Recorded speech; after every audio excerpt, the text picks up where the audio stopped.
chaque fois que les protestations en Iran atteignent un point critique, chaque fois que des personnes descendent massivement dans la rue pour réclamer la liberté, un schéma familier se répète. Certaines chaînes satellitaires persanophones basées hors d'Iran changent soudainement de discours. Elles s'emploient à promouvoir le retour de l'ancienne dictature et présentent Reza Pahlavi, le fils du Shah déchu, comme le soi-disant leader des manifestations. Des vidéos de manifestations sont manipulées, de nouvelles bandes sonores sont ajoutées. Des slogans comme « C'est la bataille finale, Pahlavi reviendra » ou « Vive le Shah » sont superposés à des images de personnes qui ne les ont jamais scandées.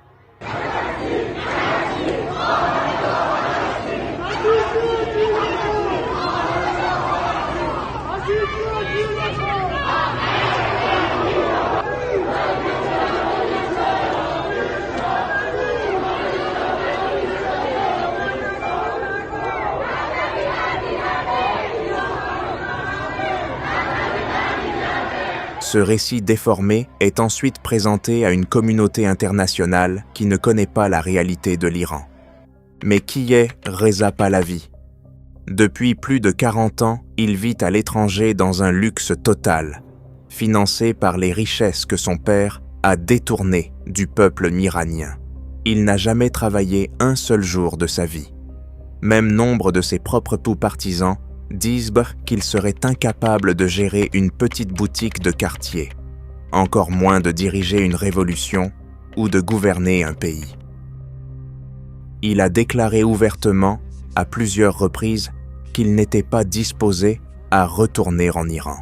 Want to be the one living in Iran, moving your family there, running Iran, do you see that? And I see in a realistic sense that we can keep flowing and going back and forth. We don't have to be pinned in one place. We cannot divest because, honestly, my life has been for the past 40 years here in America. My children live here, my friends live here, everybody that I know is here. If I was to go back, what do I go back to? Même de nombreux monarchistes admettent ouvertement que Reza Pahlavi se préoccupe avant tout de son propre confort, de son propre statut, de ses propres intérêts. Il a également affirmé à plusieurs reprises qu'il n'était pas prêt, à quelque prix que ce soit, à payer un coût pour la liberté des autres.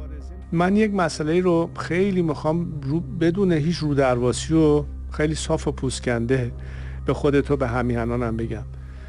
من مبارزه میکنم که یه روزی همیهنانمون آزاد بشن. ولی در نتیجه آزاد شدن خودم نمیخوام اولین قربانی این آزادی بشم. من به هیچ قیمتی حاضر نیستم که این آزادی که دارم رو از دست بدم به هر دلیلی که میخواد باشه. Il a souvent évoqué des contacts avec les gardiens de la révolution, CGRI, et les milices basijas. خود من بسیار ارتباط برقرار میشه چه از بدنه سپاه چه از دیگران و احساس میکنم که واقعا میخوان این تغییر رو ببینن منتها نمیخوان وسط زمین و هوا باقی بمونن. من تکیه‌گاهم رو همین نیروهای انتظامی است، رو همین سپاهی‌ها، رو همین پاسدارا، رو همین بسیجی‌ها، رو همین نظامیامون. Et le régime sait parfaitement une chose. Le retour de la monarchie est impossible.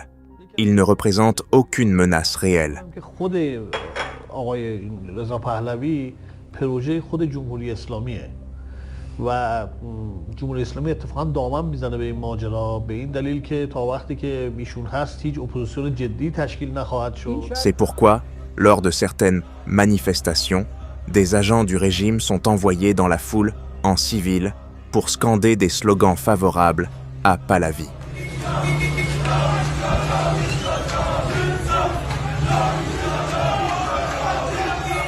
L'objectif est clair, isoler la véritable opposition, effacer l'alternative démocratique authentique et présenter l'avenir de l'Iran comme un faux choix.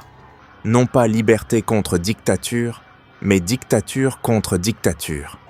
Et les Iraniens ont exprimé leur position sans ambiguïté, à maintes reprises, avec des slogans tels que « À bas l'oppresseur, qu'il soit le Shah ou le guide suprême ». مرگ بر ستمگر چه شاه باشه چه رهبر مرگ بر ستمگر